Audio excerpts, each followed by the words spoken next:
The dynamic at Chelsea is perfectly encapsulated by the unexpected success of a player they initially hesitated to sign, eventually leading him to be crowned Fans' Player of the Year. Cole Palmer's meteoric ascent at Stamford Bridge stands out as a shining achievement amidst Mauricio Pochettino's reflections on his tenure, which ended on Tuesday through mutual agreement with the club.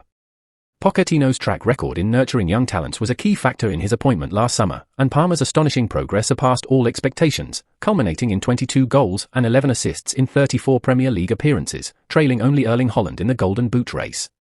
Nobody can doubt the success of Palmer's signing, but the methodology reveals a working practice to formulating a squad that Pochettino found difficult. Todd, Boehly and Clearlake Capital have shown great ambition since acquiring the club almost 2 years ago, committing more than £1 billion on new signings and prioritising the pursuit of some of the world's most promising young talent. The signing of Estevao Willian only this week, a teenager who won't even join the club until 2025, for an initial £29 million underlines that commitment hasn't wavered. But the fact they are now looking for a fourth permanent head coach in 2 years suggests Chelsea's structure remains problematic, yet to find a manager able to thrive in the environment they have created. Chelsea learned a few things from their ill-fated pre-season tour to the United States in 2022. Then coach Thomas Tuchel quickly complained about a punishing schedule which took the Blues across every time zone in the States and left them, in his view, badly underprepared for the new Premier League season. A year later, Pochettino was spared the same sort of journey time, with the club staying near the East Coast, but nevertheless they were away for a long time, over 2 weeks playing 5 matches. Sources say that Pochettino changed the squad's planned journey on more than one occasion at short notice, something which is not entirely uncommon on pre-season tours, but still indicative that the demands were different to what he expected. At one point he gave them an extra day off to ease the intensity. Sources also say Pochettino was consulted on transfer policy, but, as one put it, he was just a voice in the room.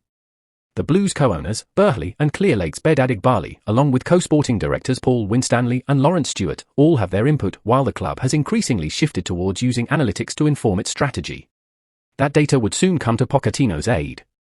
There were flashes of promise early on, but the Blues started slowly, their only league win in the opening 2 months of the season coming at home to newly promoted Luton Town.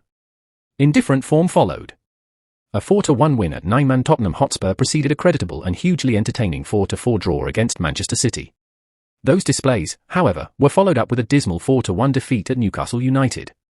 By the time they lost 2-1 at Wolverhampton Wanderers in December, Chelsea were languishing in 10th place. However, sources say that, around this time, the view internally of Pochettino was positive. The club possessed data that suggested results were not indicative of the performance level over the first half of the campaign. Sources added there was also a desire to review the medical team at Cobham in light of a disastrous injury list that had robbed Pochettino of many first-team players. One source suggested Pochettino had not even been able to train with his preferred 11 for several months into his tenure, again viewed as mitigation for the team's disappointing points total.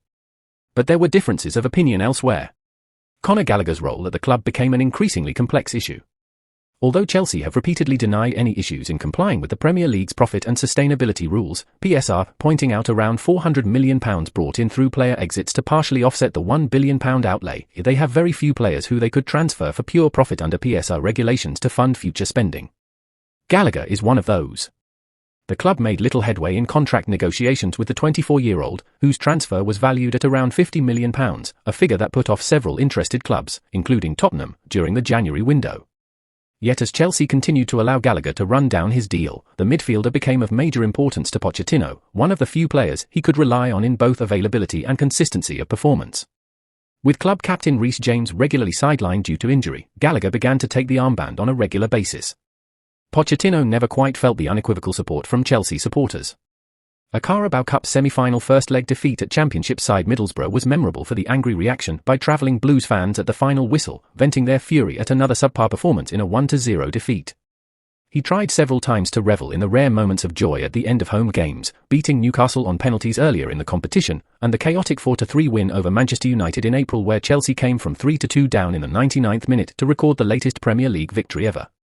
But his 5.5 years with London rivals Tottenham meant that Pochettino was always facing an uphill battle to elicit patience from Chelsea fans used to immediate success, expecting that to be maintained even if the Roman Abramovich era of victory at all costs is now in the past.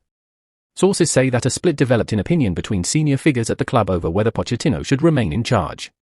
This developed during the second half of the season and would ultimately be determined in an end-of-the-season review, mirroring the decision to sack Tuchel after the owners embarked upon a 100-day review upon the completion of their takeover. Word of this split began to permeate the club's Cobham base to the extent that Pochettino grew irritated both by persistent questions over his future and the lack of public support from the ownership. Pochettino publicly derided the idea of set-piece specialists in February. In March, Chelsea moved to appoint Bernardo Cueva as their new set-piece coach from Brentford. Question marks were raised about the character of some of Chelsea's signings made prior to Pochettino's appointment. Some within the club began to voice concerns about the fragile nature of Chelsea's performances, struggling to hold on to winning positions and often riddled with individual mistakes. Winning February's Carabao Cup final would have given Pochettino a trophy to hold as tangible evidence of progress, but a series of missed chances against a weakened Liverpool side opened the door for the Blues to concede an 118th-minute sucker punch. Pochettino's irritation began to grow. Chelsea's injury list frequently ran into double figures. Key striker Christopher Nkunku ended up starting 2 games all season, and in mid-March, he held up the matchday programme from their unconvincing FA Cup quarter-final win over Leicester City to cite all the youngsters listed to combat the idea he still had plenty of options. Because people say, oh, big squad, but do you see the names? Under 18, under 18, under 18, under 18, under 21, under 21, under 21. And sometimes people, you can confuse, you say, no, big squad. Do you know why we use too many and we put here? Because we use these guys. Few minutes in Carabao Cup, in the FA Cup, or in Premier League. Because of the circumstance. It's only... Once again, a cup competition provided potential salvation, but, in troubling symmetry for all involved, they missed a host of chances as Man City won their FA Cup semi-final 1-0. By the final few weeks of the season, Pochettino could no longer mask his irritation at the lack of public support.